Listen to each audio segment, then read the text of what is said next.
Welcome to Sensible Secondhand Classics, where we take a look at classic cars that you can buy for sensible money, which is between £1,000 and £5,000. Today we're looking at this 1988 Ford Fiesta Mark II 1.1L automatic, which has the CTX gearbox.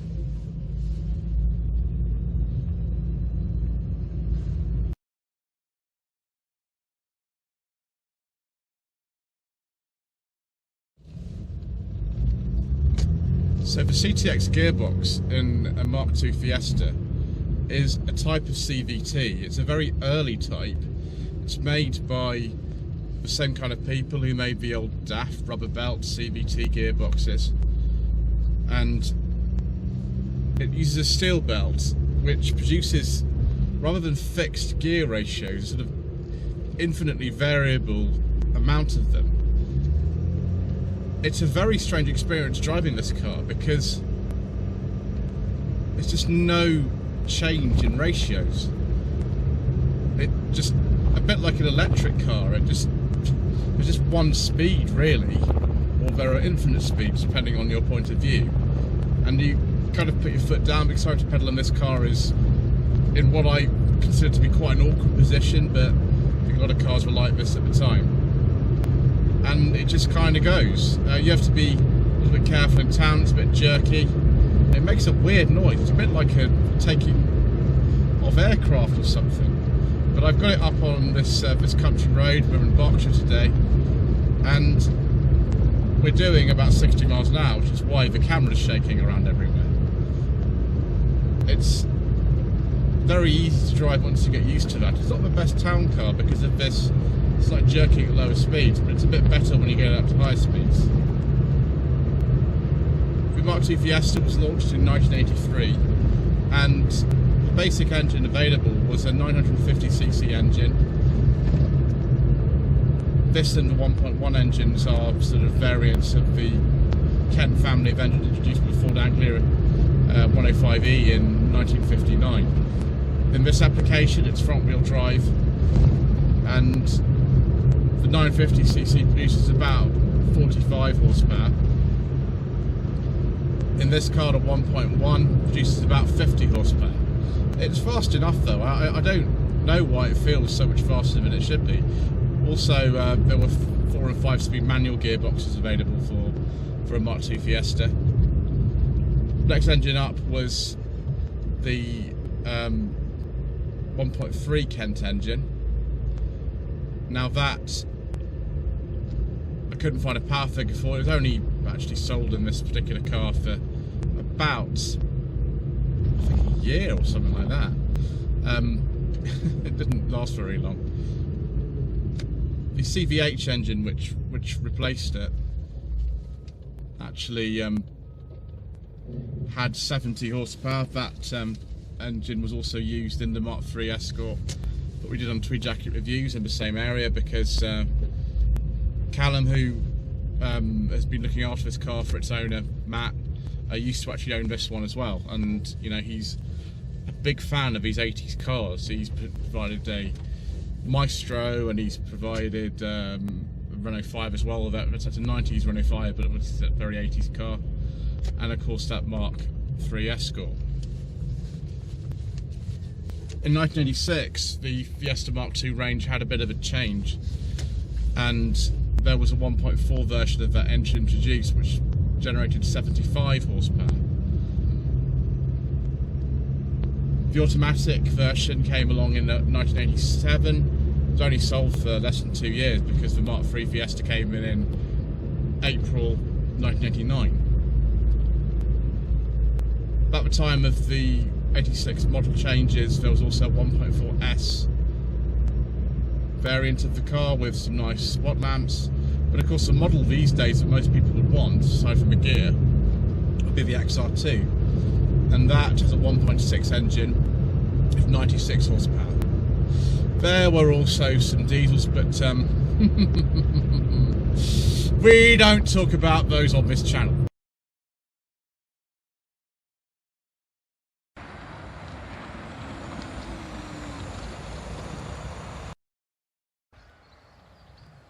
taking a look at the outside of a Mark II Fiesta, it's actually very similar to a Mark I.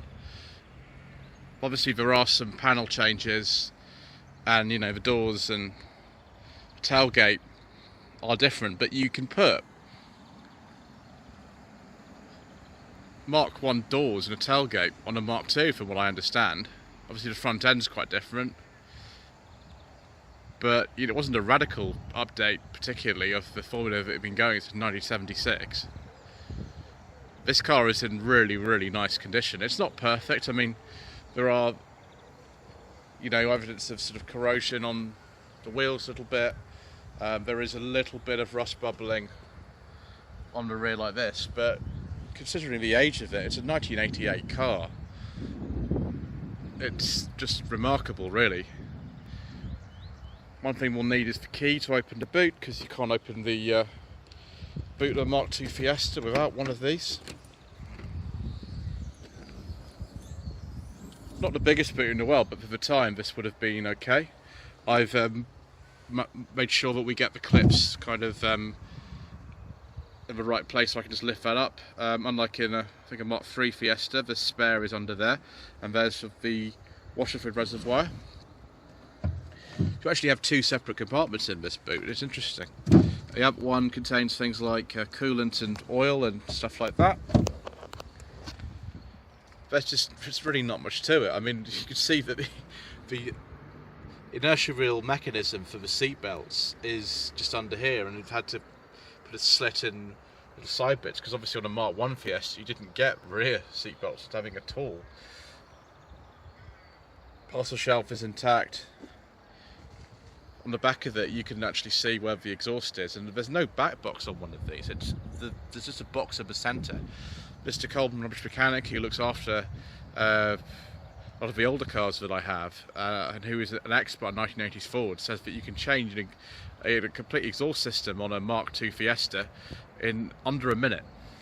Crazy. Separate fog lamp, of course, on this. The bumpers on one of these are actually different from a gear and an XR2. I really like this this colour as well. It's really quite agreeable. Just get inside. This is a later 1.1L, so it has a different dash from the earlier ones, and Ford's marketing department thought that it was a great idea to put different dashes in a Mark II Fiesta. So this is the higher spec dash, although unlike a gear or an XR2, there is no rev counter. But the dash on the sort of lower spec cars, like a Popular Plus or an earlier 1.1L, ends about here, and then the heat and ventilation controls are sort of on the side of it. We've actually got a glove box in here as well. You know, don't get one of those in a Popular Plus. You don't get anything really.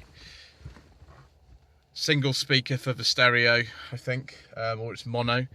There's like a speaker holes in either one of the doors, but I don't know if that means it's stereo. I don't think that does mean it's stereo. And look at this luxury. We've actually got a rear wash wipe, and we've got an internally adjustable door mirror. It's absolute luxury, but very basic looking headlining. There's Roland wrap there, sort of era when this car was made. It said no rev counter. It said you've got a clock to, you know, show how slowly you're accelerating. I think 0 to 60 in this is in a region of 15 seconds. It could even be worse actually. It's only got 50 horsepower. I've got a cigarette lighter though. Again, luxury. That's why it's an L. You've got Luxe luxury. Nice clean ashtray. Very, very, very simple door catches in here, really simple. Manual window. I don't think you get electric windows in any Mark II Fiesta from what I understand. I could be wrong about, but I don't think even the gear had them actually. See the door pocket. It's quite big for this era of car in terms of what you can fit in it. Certainly secret mission documents and you know, my microphone case, because I'm using a separate microphone today. Got the air vents at either end of the dashboard. You didn't get them in the middle, and these kind of funny toggle switches, so things like a reheated window, and That's a fog light switch, I believe. Yes, it is.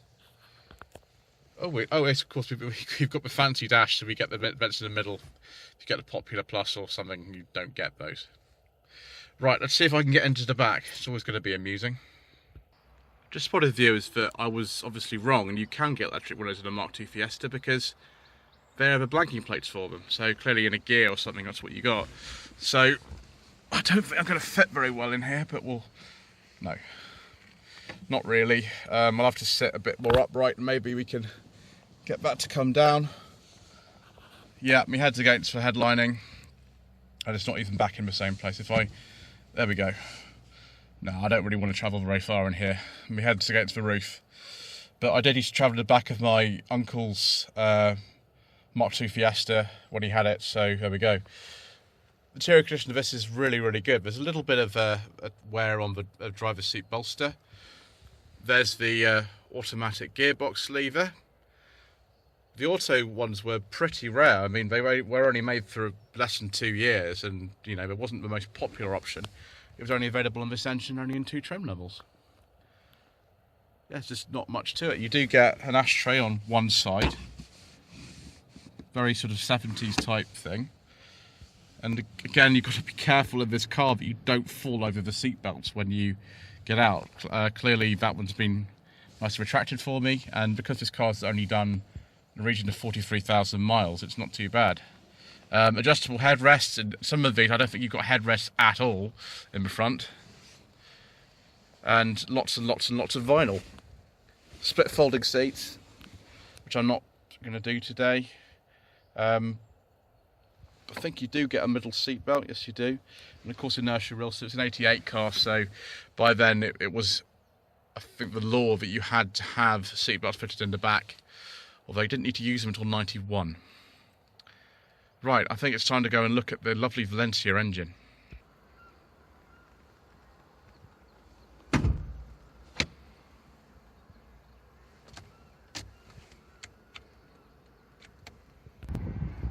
Here we have it. This is a 1.1 litre Valencia engine, also known as the Kent engine, particularly with rear-wheel drive applications. A bit like a BMW of the era, or actually a Renault 11. The bonnet lifts up like this, rather than being hinged at the rear. Callaghan's been looking after this car for a while. He was the person who bought this, I think, a few years ago, and then Matt bought it off him, and Callaghan still looks after it. Has kept this car very, very original. The HT leads are obviously different. I think one of those hoses is actually off a manual Fiesta, because this radiator is unique to the automatic models, as you can see with this sort of cooling pipes there. Brake servos there, it's a remote servo. Brakes aren't the best I've ever experienced in a car, but there we go, the good old fully cast iron engine. Don't need to worry about cam belts or anything like that with a Kent or Valencia engine, of course. And there is the CTX gearbox, made by a company in Holland called Van Dorn. Tells you even the maximum engine torque and sort of the gear ratios and things there. You actually see the steering rack gauges as well, that's how much access you have. And there down at the bottom, which is bright orange in this car, is the oil filter. So very easy to work on. A battery tray looks like a very kind of you know, suitable candidate for getting corrosion on it. But overall, there's not a lot to these cars at all, really. There's not a lot to them. The raised number plates are not original. Matt quite likes them. I think the original ones are somewhere. Little Motorcraft cap for the coolant reservoir. Yeah, it's just a very nice, simple engine bay. And a lovely little car.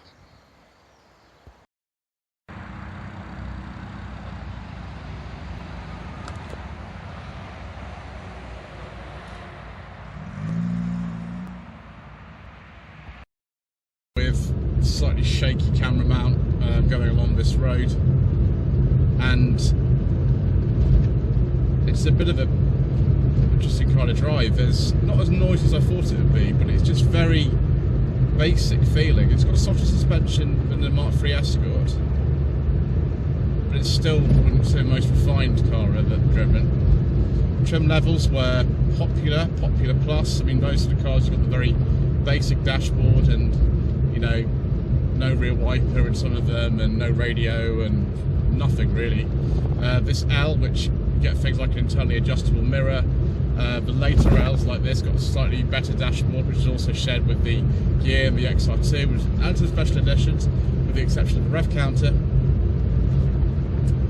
But above that was the Gear, which is the one I'd probably go for if it were me.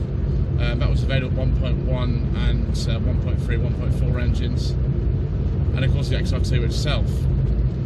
There were myriad special editions, you know, the Festival, the Firefly, bonus, all sorts of things. It's funny because you know, the Mark II Fiesta is actually a car that quite a few people in my family owned. My uncle had a 1.1 special edition one. I don't remember what special edition it was, back in the 1990s, and my maternal grandfather actually owned a 1.1 gear automatic that was a very late one. It was an 89, so a very late one, as his last car. He only did 1,000 miles on it because he passed away the year after he bought it, because he bought it new. I always wanted to drive his Mark II gear automatic and, you know, see what it was like, but I never got the chance, which is a bit of a shame really.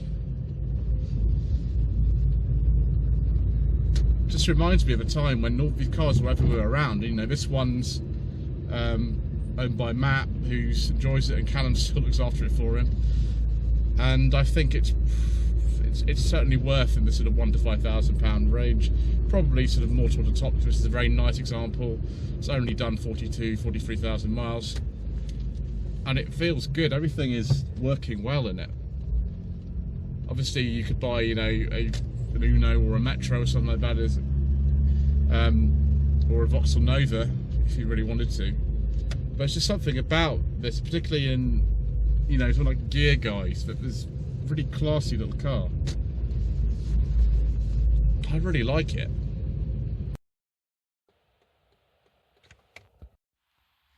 So, viewers, should you consider a Mark II Ford Fiesta? Well, I've really enjoyed driving this. I haven't driven one before, and, you know, I have been waiting quite considerable time to actually try one of these, and I'm not disappointed. It's not quite what I expected. The ride is a lot softer than I was thinking, but, you know, in some ways it is exactly how I imagined. These 1980s cars were very, very basic, and this is no exception.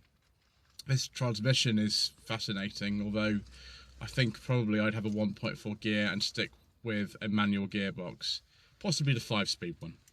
Anyway, thank you ever so much indeed for watching this episode of Sensible Secondhand Classics. Please don't forget to like this video, leave a comment below, and subscribe to the channel for more of the same. And don't forget to also turn the notification bells on too. Thank you very much indeed once again for watching.